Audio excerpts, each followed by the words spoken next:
Hello everyone, my name's Oliver and I'm an assistant psychologist from the Department of Psychological Medicine, and I'm here today with another webinar, but this time on low mood. And this should be a relatively short presentation. So what is low mood? Well, low mood will often occur in response to challenging life events. So for example, low mood in response to a cancer diagnosis or a long-term health condition would be understood as an expected psychological response. I think it would be perfectly natural to feel some level of low mood in response to such a life-changing event. Low mood, however, can be problematic if it carries on over a long period of time, or if it influences our day-to-day quality of life to a significant extent, or if it affects our day-to-day functioning, so how well we function at home, at work, and socially. And low mood is a very common problem. It's estimated that 8 to 12% reports low mood in a year, but I would not be surprised if that number is actually greater. And low mood is more common amongst people with a long-term health condition, all those living with and beyond cancer.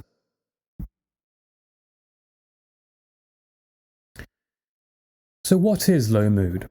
Well, low mood will often occur in response to challenging life events. So low mood in response to a cancer diagnosis or a long-term health condition would be understood as an expected psychological response. Experiencing low mood in response to difficult circumstances is perfectly normal. But that's not to say that it can't be a problem, especially if it carries on over a long period of time and influences day-to-day quality of life, or how well we function at work or socially. And it's a very common problem. So in the UK, it's estimated that 8 to 12% of people will report low mood in a year, but I would not be surprised if that number is in fact far greater. And we know that low mood is more common amongst people with a long-term health condition, all those living with and beyond cancer. Okay, so the threat system and low mood. Low mood and depression is thought to be the result of a self-protection mechanism that developed far back in our evolution. So if you saw our webinar on anxiety, you'd already be familiar with the threat system. But in the case of low mood, it's slightly different. So when faced with a situation in which we feel hopeless or helpless, our brains developed the capacity, the ability to go into despair, or in other words, depression or low mood. So this is the ability for the brain to power down the body in order to save energy and to protect us from further threat. And in some ways, it's almost similar to hibernation, the idea of slowing down, shutting down, saving energy so that we can start back up again when the threat is no longer there. And this explains why when we feel low, we often have a tendency to isolate ourselves, this idea of removing ourselves from the situation to power down and save energy. And that might be why we sometimes feel quite slow or tired or sluggish when we feel depressed. And the fact that this system evolved, over millions of years shows that at least at one point in time, it was actually adaptive, so it did benefit our survival. But in our modern societies, with the intelligence that humans have later gone on to develop, well, perhaps it's not so helpful anymore.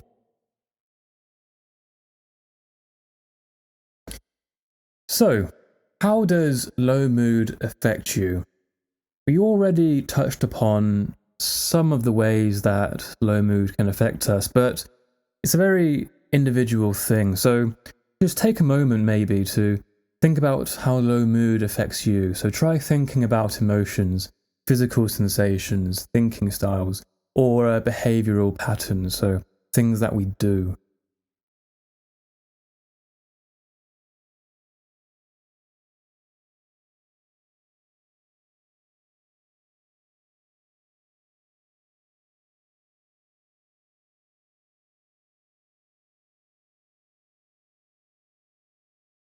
Okay, so even though I said that low mood is very individual, and it is, there are some common aspects. Um, so it's not uncommon to have thoughts such as, no one likes me, I deserve to feel this way, I'm no good, what's the point? Very negative statements, usually about ourselves. And it's not uncommon to experience certain physical sensations such as lethargy, a sense of heaviness or fatigue or feeling slowed down. And, we know why we might feel like this due to what we just discussed and the threat system, the idea of powering down. And memory problems are also very common in depression. So not being able to remember things, not being able to pay attention, feeling slowed down, not just physically, but also mentally. And other emotions that are quite common in low mood are guilt. So guilt is a very common one. Feeling guilty, perhaps for no apparent reason, or feeling excessive levels of guilt. Likewise, shame is very common, and of course, hopelessness and despair. Sometimes when we feel low, it's almost like we can't see anything but all the negativity, everything that's bad. It's like we can't see the goodness in the world. And some common behaviours are self-isolation, which we've also covered, and sleeping more or less. So the idea of, shutting down, saving energy, sleeping more. But some people will also develop insomnia, so they might find it hard to get to sleep, although they might spend more time in bed. And substance use, so using drugs like alcohol or nicotine or other illegal drugs as a form of almost self-medicating their low mood. And this can also be said for unhealthy foods, so takeaways, chocolates, sugar and high-fat foods. They give our brain a dopamine boost, making us feel better temporarily. Right then, so next is the vicious cycle of low mood, that good old vicious cycle. If you saw the webinar on anxiety, you would also be familiar with this vicious cycle. And it's essentially the same idea, really. It's the idea that our thoughts, feelings, physical symptoms, and our behaviours are all linked together. They all feed into each other, and they can form an almost positive feedback loop in which one aspect can increase another aspect, which in turn increases another aspect. And of course, this can go round and round, maintaining the problem or even exacerbating the issue.